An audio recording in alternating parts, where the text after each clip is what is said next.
Reasonable friends. Thanks for tuning in today. Deb Twiss is joining me today. How you doing, Deb? I'm pretty good. I was concerned about all my friends, and you making it through some of this crazy upside down civil unrest. Everything cool with you? Yeah, I mean, I'm 12 miles outside of the city, so it's pretty good here. I mean, I'm about 2 miles away from Newark, and there was a lot of information all over the internet even about how both Newark and Camden, two cities that they expected to be the most violent, had the most peaceful protests. So that's pretty good. And then my little town that I live in had a protest, or it was a demonstration. It wasn't really a protest, and it was really cool and very supportive, and it was good. Nice. So, yeah, I mean, it's scary to me what's going on in the city, Manhattan, but we're good out here so far. Knock on wood. Yeah. Definitely. That's good. Yeah. That's good. Well, I thought we should have a talk and continue our conversation that we had a little bit earlier. We were talking about fasting. Yeah. That's going to be the topic, and not so much the technical aspects of fasting, which we'll get into, but talk about the effects of fasting. I have found a lot of people fast when they want to lose weight. Okay, that's great. And then, not unlike a lot of methods, things kind of level out after a while. If you are a fast and lose weight kind of person, it takes more fasting to lose the same amount of weight over a period of time. The body just doesn't respond. The body kind of gets used to your fasting, so to speak. So you always have to trick it. That's why we like intermittent fasting and things like that. You mentioned a thing today called rolling 48s. Yeah. Talk to me about that. Well, actually, it's based on something that this guy, I'm sure you've heard of Cole Robinson, right? Of course. Yep. And Cole Robinson. He found that for a lot of people, it was bad to go on. Originally, he was promoting, people fast until you get all the weight off and then, go from there. And a lot of people were failing miserably because they binged like crazy after they went back. And so we realized was that to do rolling 48-hour and 72-hour fasts, if people are extremely big, 96-hour fast, sometimes once a week. But for the most part, I know for myself, in the realm of fitness, I don't have that much weight that I need to lose. So it would be recommended that I do 48s and 72s, and really just it's a good thing to do, especially around, the time of a pandemic, because it helps build immunity. I mean, you're like creating new stem cells and all this other great stuff. I mean, things that you can't really do any other way legally that I know. So yeah, that's where the 48s came from. And the thing is, while I was getting really good at doing that, I wasn't getting the deeper part that I wanted. First of all, the weight doesn't come off that fast with me in general. And I know it's because of different emotional and psychological blocks, because I've never been a big eater. I work out, I'm busy all the time. So, I mean, if anyone were to look at my diet and the way, the amount of movement I do in a day, I should be like 110 pounds. I should literally be like a model, because I'm not like big eater. I don't binge. So anyway, I know that the extra weight that's on me is because of a metaphysical thing. It's like stuck emotions, stuck beliefs, stuck limiting ideas, like all these things. And there is no faster way, pardon the pun, to really crack everything open and start dealing with that than to do a fast. There's nothing better that I've found, because when you're not partaking in the most basic part of the 3D world. Oh, bless you, Bindi. My dog's sneezing. She needs to fast. Bindi, you okay? When you're partaking in the most basic thing of this 3D world, which is food, you are denying yourself the ability to have this higher connection to the deeper spiritual realms. And I'm not saying the religious thing. I'm saying literally spiritual, meditation and that kind of thing. And so I'm doing this, and I'm doing it for 30 days. And I mean, I'm coming off of weeks of doing the 48s and 72s and 5 days here and there. But I'm dedicating this entire 30-day period, mostly the month of June, to really daily, like when I do my meditation in the morning, I say, okay, well, what is my question of the day that I want to have answered? Like, what is it that I'm hiding from? What is it that, what are my limiting ideas? What are the fears that I have that, need to come out and be dealt with? And every day this month, I'm going to do that. And I'm really excited about it. And I'm a little bit nervous because I know, miracles happen when you fast. It's like there's some kind of magical thing that begins. And next thing you know, it's like, the world becomes crazy in a good way. But also because of all the stuff going on between like the riots and the pandemic, I'm also fasting for like, some magical miracle to happen in the world. So it's a good moment to do this, I think. It's funny that you say that, because I have found that I have fasted in the past when it has been convenient, and not necessarily when I need it, or if I felt that it was going to be good for me as I'm interacting amongst civil unrest, COVID, and that kind of stuff. I have done 5-day fasts, and first day is a drag, but if you adopt what I call like at least the basic tenets of Stoicism, you find that, like, if you say stuff like your first day, you say like, man, I'm starving. You really are going to be starving. So I don't even say those statements. What I'm not going to do is amplify the obvious. And that is, I'm hungry. I'm starving. Damn it, I want some. Day 2, you start seeing that going away. Day 3, for me, when I've done long fasts, day 3, I'm not even thinking about food. What I am thinking about is this: man, 5 days is going to be easy. I would get to 5 days, and at the end of 5 days, knowing that I was going to eat on day number 6, I was in grief, because I was having such a great time for at least 4 of those 5 days. And I know the minute I take a bite of a burger or have a glass of wine, I'm going to lose that. So I was really, I would hesitantly eat, only because I kind of missed my, how can I put it? When I fast, I think I told you, I feel like I'm loosening the grip that food has on me. Like, I don't care about food. I don't care. Right now, I love food. I just had a big casserole. I'm going to have dessert when I'm not talking to you, and maybe slam a glass of wine. I don't know. But you don't even think about food. You don't even think about it. Like if you're driving by someone's house and they're like barbecuing outside, and just like the smell of steaks and burgers, and just really drives you crazy. When you are 3 days into a fast, you could drive by your favorite barbecue place and it does nothing for you. Does not. You beat it. Like I say, you beat the tyranny of food, the grip that it has on you. And like I said, I hesitantly start eating on day number 6. My next fast, and I usually start out with a day or 2 of dry fasting first, and then I go water.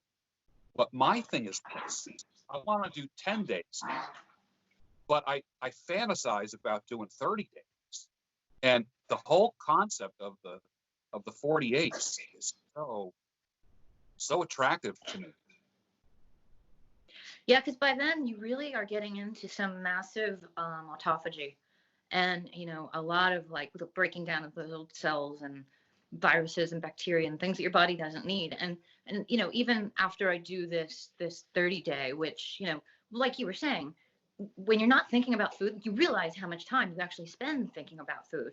But it's by having that openness, that kind of break from it, that then I'm going to try to allow the meditations and the messages to come that will show me, okay, well, so since I'm not spending time preparing this food for myself or sitting and eating it or anything like that, I can go in, I can dig inside, I can get under the hood and see what's going on inside of here. What are the things that are really preventing me from getting where I want to be in the world? My kids are going to graduate high school. My son graduates next year and my daughter graduates the year after that. And then it's like, okay, so I need to start figuring out, and who am I going to be next? Because the empty nest is going to drive you crazy. Well, not necessarily. I mean, when my kids were really little, I had so much fun with them. We were living in Brooklyn, and I took them to playgrounds all the time, and I mean, the first three years of their lives, I was having so much fun, and I wasn't auditioning. I didn't give a crap about auditioning, but I made sure that during that time I wrote and made a movie, because I was like, Yeah. wait a second, I'm liking this a little too much, and these kids are gonna grow up and move on, and I don't want to be one of those people that's like, oh, empty nest. Oh, who am I now? It's like, no, Yeah. I know who I am. Yeah. I'm gonna keep this up. But still, I mean, we're dealing with the kids and I are dealing with some massive things within our family right now. Very, very intense. Other people probably would have lost their minds by now, but we are a unit. Me, my son, and my daughter. We're like, Dash, get out of there, honey. Sorry.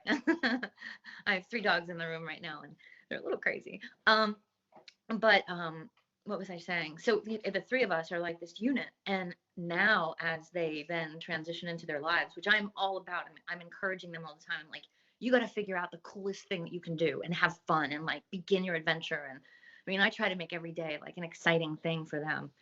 Um, but when I don't have that, when I don't have my little buddies, and they're my son's taller than me, my daughter's almost the same height as me. It's like having a couple of like friends living in the house. And once they move on, I mean, Well, let's tell everybody how tall you are. I'm 5'8". Yes. And it's interesting. I remember when I first got to know you, I remember these little munchkins. And then it's almost like they just sprouted up in the past couple years, maybe Yeah. 3 years. I'm like, whoa. I still Yeah. remember their young faces. I still remember their kid faces. And now when I see them, I'm like, oh my God, what happened? Yeah. Wow. Yeah, that happens to me sometimes too. If I'm like scrolling through the pictures on my phone and it like goes back a few years, and I'm like, wow, they have changed so much. But that happens to kids. I mean, I wasn't I was anticipating it accurately. And the great thing is, like, I I was a really good teen. I was a really good kid. And so I never anticipated that my kids would be like bad or anything. And so they haven't been. They've been like just like amazing. They're so awesome. They're just Yeah. like great people, and I really enjoy them.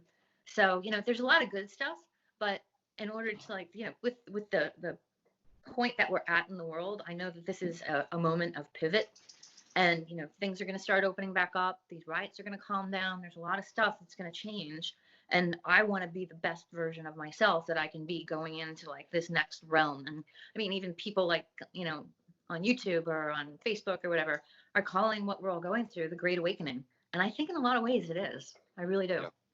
Yeah. You're right. Do you get support from the kids when you do your fasting? Yes, very much. Because I mean, they're my kids, so they know that I'm into like meditation and law of attraction. And I mean, I was reading them not the Seth books, the um, Abraham Hicks books when they were 2 and 3 years old. Those their bedtime stories. I was teaching them, and then there's like the Sarah Speaks Chronicles, which are all like made for children. So they know that I'm a little bit of a fringe dweller. Yeah. And Yeah. so anything that I do, they trust me.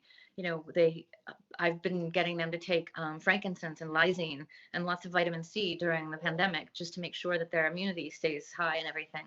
And they do it on their own. I don't have to remind them or anything. And my son will even ask me, he's like, where's the immune stuff? It's pretty Yeah. cool. So, Yeah. when I tell them about this kind of thing, and I mean, for the most part, they don't even notice. It's not like I want to, flaunt it or anything. They're too young to do it themselves. So I don't want them to like get ideas yet. But yeah, I mean, it's pretty easy to do it in regard to like their response. My biggest problem is that I have to cook all the time for them, and I have to do all the shopping. So that becomes a really interesting thing, because what I do is I just pretend that it's like Play-Doh or dog food, or like putty, like when you fix a hole on drywall. You know what I mean? Yeah. So it's a really interesting mind game. I enjoy the mental aspect of it a lot.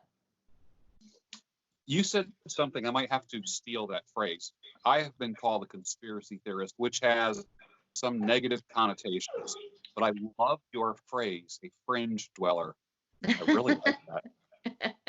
Well, that's what we That are, is, yeah, yeah. just like a little bit different, have a little bit different ideas, not, I leaning have, any way.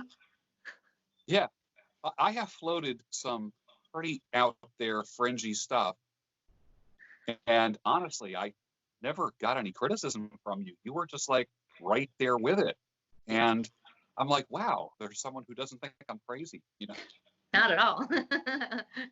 I'm one of you.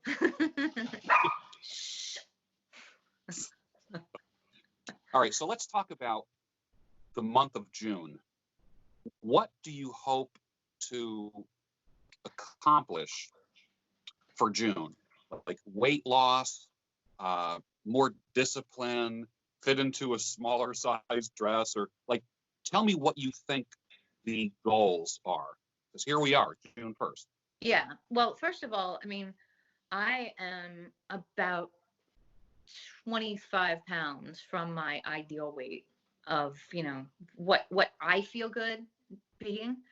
Yeah, And luckily, I mean, I've got to be thankful for this, that like, it disperses well on my body. So, people even be like, "Oh, you're kind of a big girl." It's like, no, I'm not a big girl. I just hold it all really well. But, yeah. I've got like basically a small frame. So, when the weight does dissolve, when I am able to release it, um, Bindi, really, really, um, it'll it'll just be such a wonderful feeling for me to be back in my own skin, because I know that I've been holding on to this protection and this, like, I've been hiding too. I mean, having two kids and, animals and all this other stuff, I had to kind of like stop my shine, start hiding a little bit, because whenever my weight is lower, I book a lot of work. I'm really busy and I'm not around as much for my Yeah. kids, my animals. And at this point, I really can't, in my heart, feel that I can risk their well being. But that is one of the things that I need to come to terms with in this month. How do I, live my greatest truth and shine my light and come out of hiding, let this like weight of resistance, these blocks go, so that I can really step into this next part of my life. I know for a fact that, like I said, I'm not a big eater. And even when I was pregnant with my kids, I was always only eating like 1,600 calories a day. And now, my average when I'm eating is like 1,200 calories in a day. And I don't eat chocolate. I'm not into like fried junk. I'm obsessed with like arugula and good cheese and good wine, but nothing like, there's nothing crazy in my diet. Like, I wouldn't look at it and be like, oh, well, you have to get rid of this, and this, and then work out more. It's like, no, this is, like I said, I should literally be Yeah. the size of a model. But it's obvious that there are metaphysical issues going on that I need to come to terms with. And, whether it's, there were a couple of really bad narcissistic relationships I was involved in the past 8 years in particular. And I think that there was a lot of, I held on to that. I think in our fat, in our bodies, we store bad experiences and the things that like make us Yeah. scared, make us angry. And so, I'm Who anticipating. who teaches that? Who who anywhere teaches that? Because I believe the same thing. When we Nobody. read that, when people say I feel like a new person, they're actually telling the truth. They Yeah. are a new person when they go through these things. I'm not sure if it was you. Like when someone said, "You don't have a gut feeling." Like when you think about the origin of that statement, there is something about our gut that communicates to us that our brain doesn't. Yep. Well, and that's one of the great things too about, like, I follow all these amazing people on YouTube and everything. And actually, I'm doing this fast with a group called Fast Forward to Health. It's this Bindi. I swear, I'm gonna squirt you. It's this really great woman who's based out of Toronto, Yasmin, And she is just so cool. And she has these calls. Like I do a Zoom call with her every day at 3 o'clock and check in with about 15 other women. And it's really good. It's the support is great and everything else. And then there's this woman, Dr. Mindy Peltz, who, are you kidding me? Get out of there. Oh my God, it's so disgusting. Get out of there. And Mindy Peltz talks about like the real like medical alternative medicine science of fasting. And one of the things she talks about is how like, there are so many things that do happen in the gut. And yes, it is the second brain, but a lot of the issues with like the liver, the thyroid, adrenal glands, those are all about gut health. And one of the things that happens, I think it's like 36 hours into the fast, is like your gut microbiome starts to replenish, change, get just cleaned out. Like you literally clean out your gut so that you can, it's one of the reasons there's, by usually for me, day 3, this insane feeling of zen and connection to the world. Like this, the anxiety is gone. It's just the most peaceful feeling. And I know that has everything to do with the fact that like, the gut is at rest.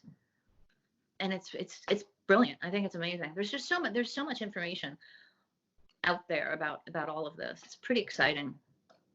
I like the play on words, lose the weight and lose the weight.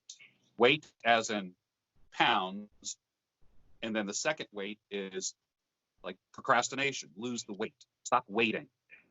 I kind of like there's something powerful about like when you see the words lose the weight, it almost makes you want to act. Yep.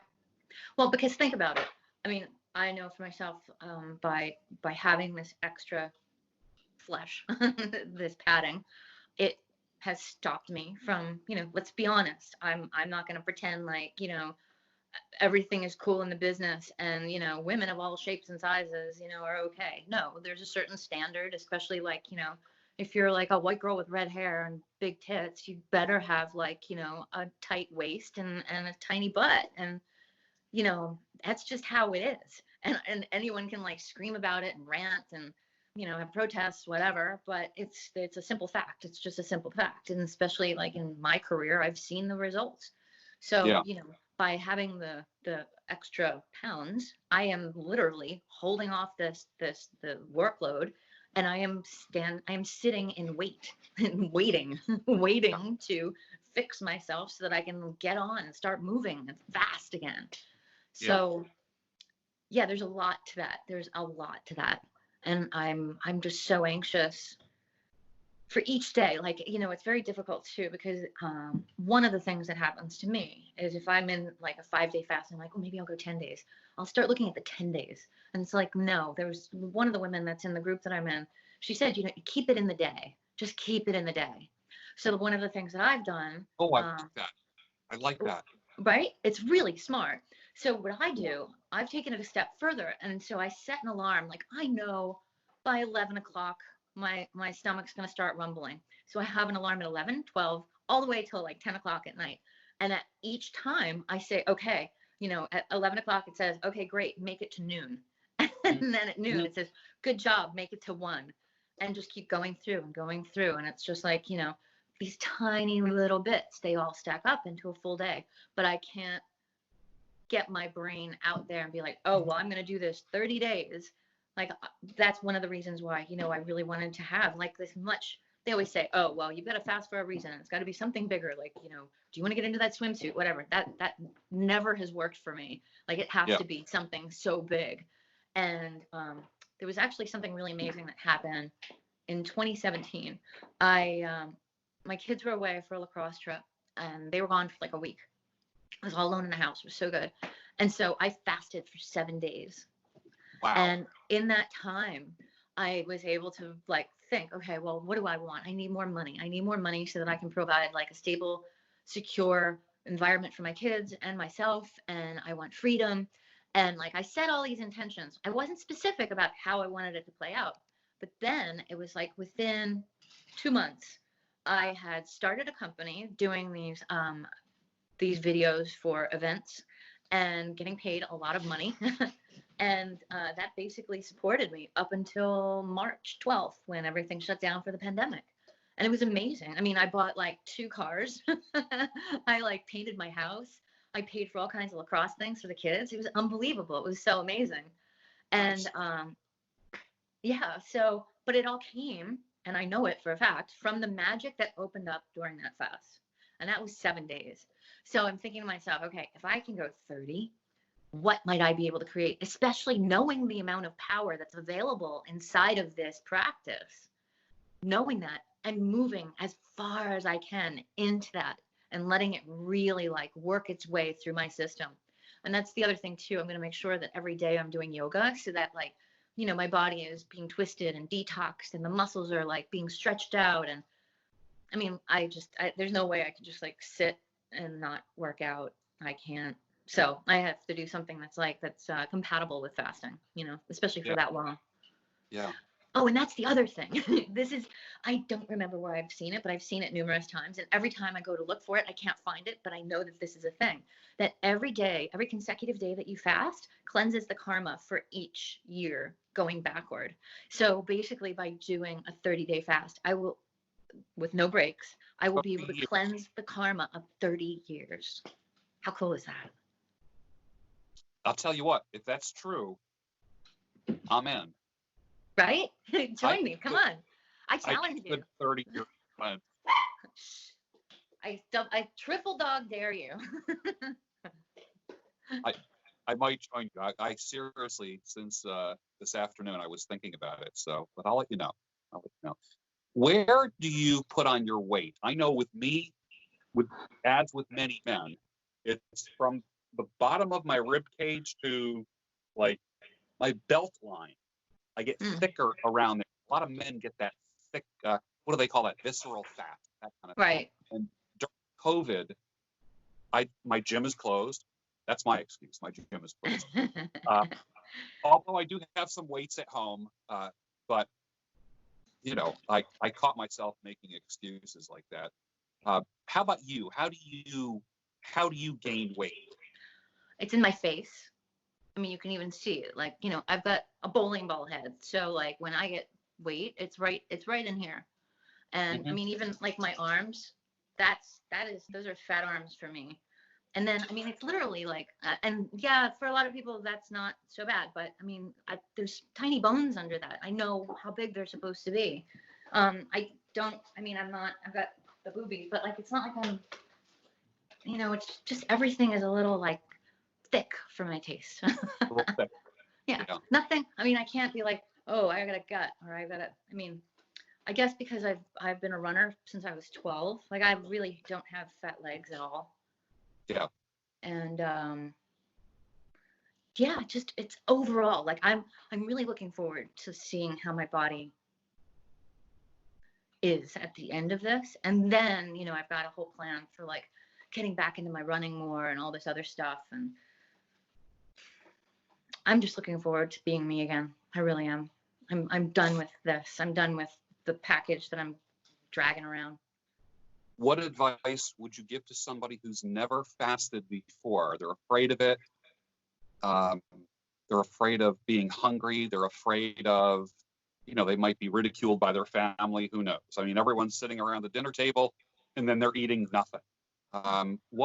Give some practical tips for somebody who wants to start fasting. Don't go for too much initially. I think the most important thing, like you can even look into intermittent fasting first, you know, skip breakfast for like a week and then skip breakfast and lunch for a week, just eat dinner and drink a lot of water, you know, start getting your body into ketosis, you know, where you're not running off sugar and carbs so much. All those kind of things. I think that kind of stuff, like easing into it, or even doing like the rolling 48s or rolling 72s or whatever, you know, it's taken me a couple years. Meowing. It's taken a few years for me to be able to get to the point where I'm mentally ready to do this 30-day.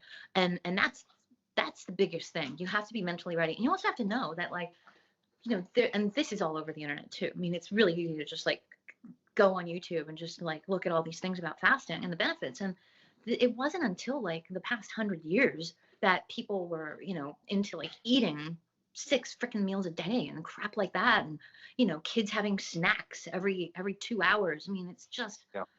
And everything is about like, keeping up your energy, keeping up your metabolism. And if you look at the way nature is, or the way people were forever up until 100 years ago, there'd be a small meal here, a small meal there, or, back in hunter-gatherer days, they'd go for days without eating while they hunted down a buffalo. Then they'd feast on the buffalo, eat the marrow, so they'd get lots of fat and vitamins and everything. And then they'd start the process all over again. I think we've gotten so far away from like the fact that we are actually animals. and we need to take care of our bodies like we would treat animals really well. I feed my dogs once a day. I don't leave food out for them to eat all day. Years ago, I tried that once, and one of my dogs almost ended up diabetic. And I was like, oh, that's not normal. And animals that like domesticated animals are just as spoiled as we are. We just sit around and eat. And that's like, I think if we really just come to terms with the fact that it's not normal and it's not natural, and food is fuel, and it shouldn't be like our entertainment. These like mukbang videos are disgusting, and like, things about like, the food channels and all this other stuff. It's like, why? What is a foodie? Like, people weren't called foodies like 20 years ago even. It was like, I know it. Right? Why is food a pastime? I think, anybody that wants to get started, just take a look at like what your beliefs are, and how those beliefs might be serving you poorly. And then it's really easy to just get started and be like, hey, wait a second. It might be good to just like, put down the fork and step away from the fridge. Stacy Redfield she always says that your body is meant to last a lifetime. And I add to that we're not supposed to spend the last 20 or 30 years of our lives eating a handful of pills every morning and going to the doctor every other week. We're supposed to, as Dr. Weil says, and I'm a huge fan of Dr. Weil, I integrate teaching from a lot of different people. Stacy says the bodies have to last a lifetime. Dr. Weil talks about we are supposed to live long, and then death is nothing but the rapid onset of age-related conditions. Like, you're not supposed to fizzle out. You're supposed to live, everything is going to work, and then all of a sudden, organs just start failing little by little, and it's what we used to call, you don't hear this much anymore. I remember as a little kid, Mommy, what did so-and-so die of? And she would say, oh, they died of old age. You remember that, when people die of old age? You don't hear that anymore. You hear cancer, you hear like diseases. Yeah. When was the last time you heard someone refer to someone else as, oh, they died of old age? That's what I want to die from, old age, where there's the rapid onset of age-related conditions, and then you go.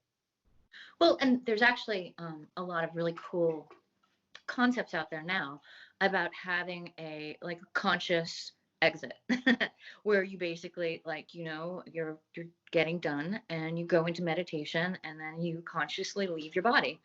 And it's a very painless thing. I think a lot of the pain even that associated with a lot of people when they die is the resistance, the fighting, the fear of like what's next.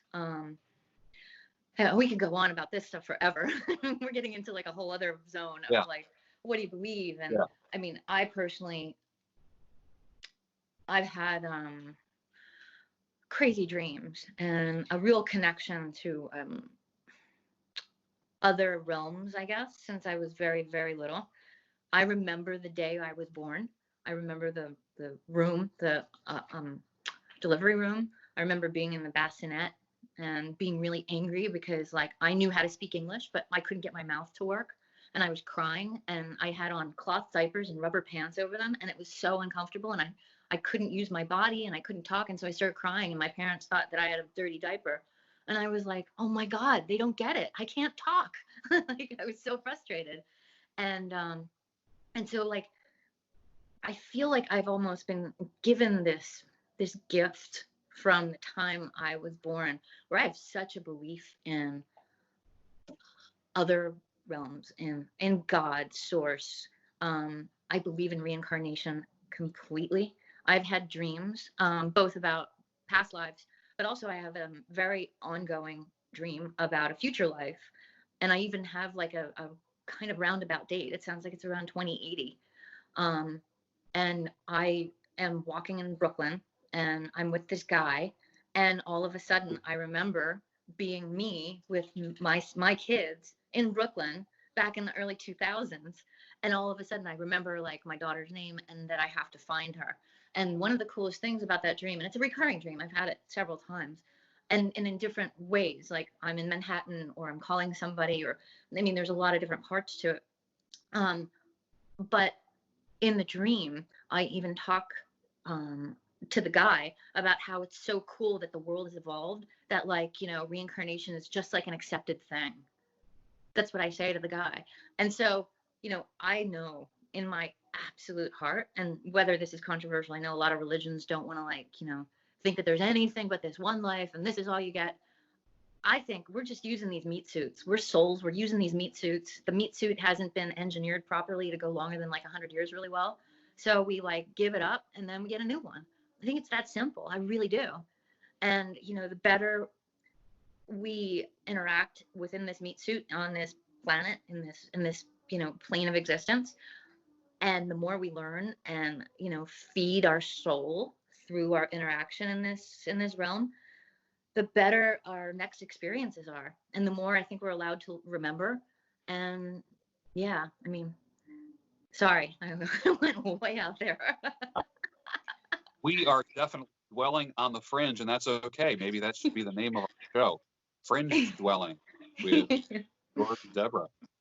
Well, what I got out of this was keep it in the day.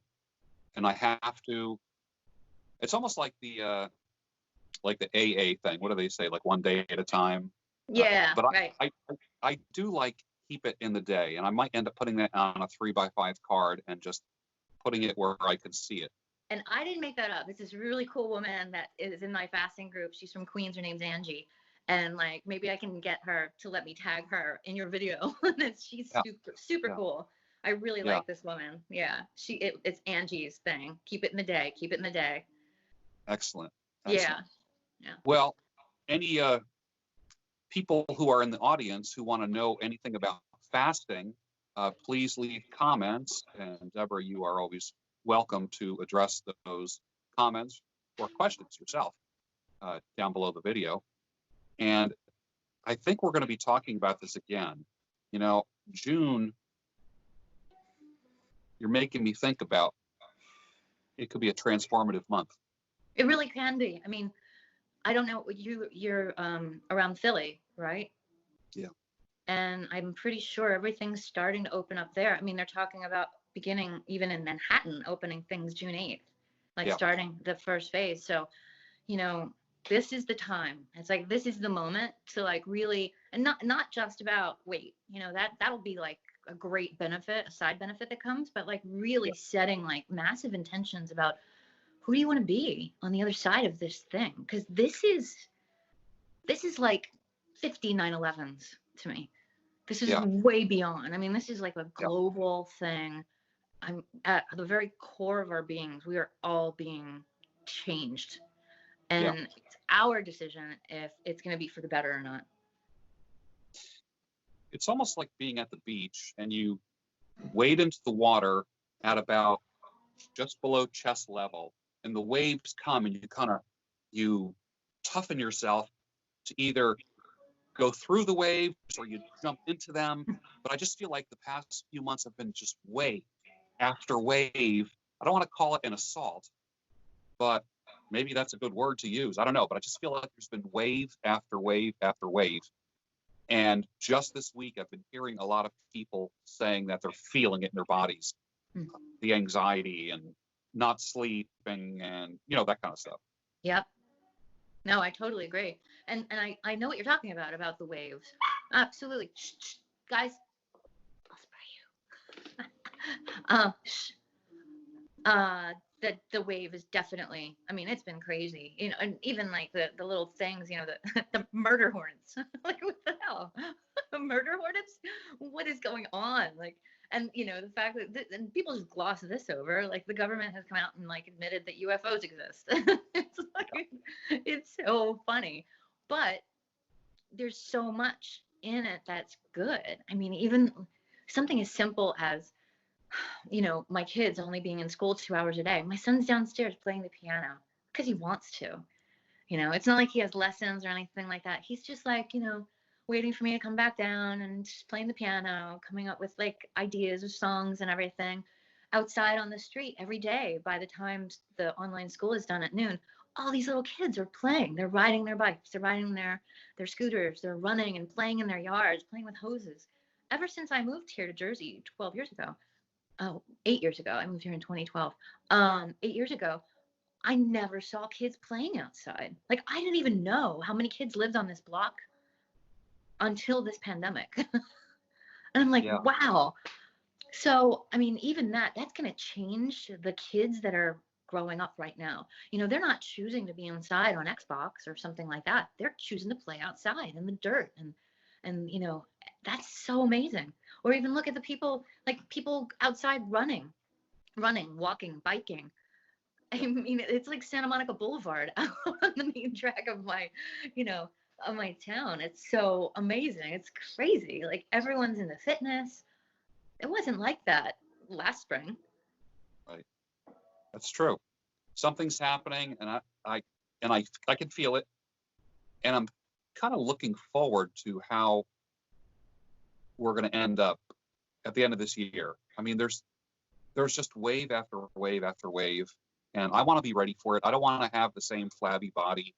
Well, not that my body's flabby, but what I don't want is all the padding that's holding all the old emotions and all the old bullshit.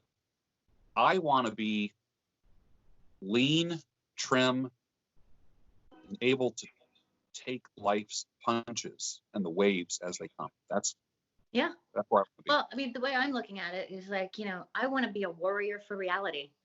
I want to be like my warrior self who can, like, I mean, I obviously, you can tell I've got lots of energy. I'm not somebody who's like, oh, sitting around eating bonbons. No, I still have tons of energy, but I want to be in the best meat suit that I can be, so that my avatar can interact on this plane of party and have the best time I can have. I want to make like the next 50, 60 years of my life really awesome. And I want to, like, reboot it. Like, let's clear out the karma from the last 30 years. Let's, like, clean out any debris, any kind of viruses, bacteria. Let's get rid of it all and, like, have a brand new baby like immune system ready to go and supercharged, be a warrior. I like that. Communities and civilizations of past honored older people. They were like superheroes. They weren't warehoused like a lot of people are now. So I think we're growing, not older, but we're growing wiser, I think. Oh, I think so too. I mean, I know back in the 90s, I was traveling to Europe a lot, going to film festivals, and a lot of the people that were really cool and hip and special were way older. Like, they were way older. And I just always imagined, I was like, wow, I guess when I grow up, I'm going to have to move to Europe, because it sure isn't that way in the United States, but it's becoming that way here. Like, it is becoming that way. And I think, I honestly believe that what has everything to do with it is the internet.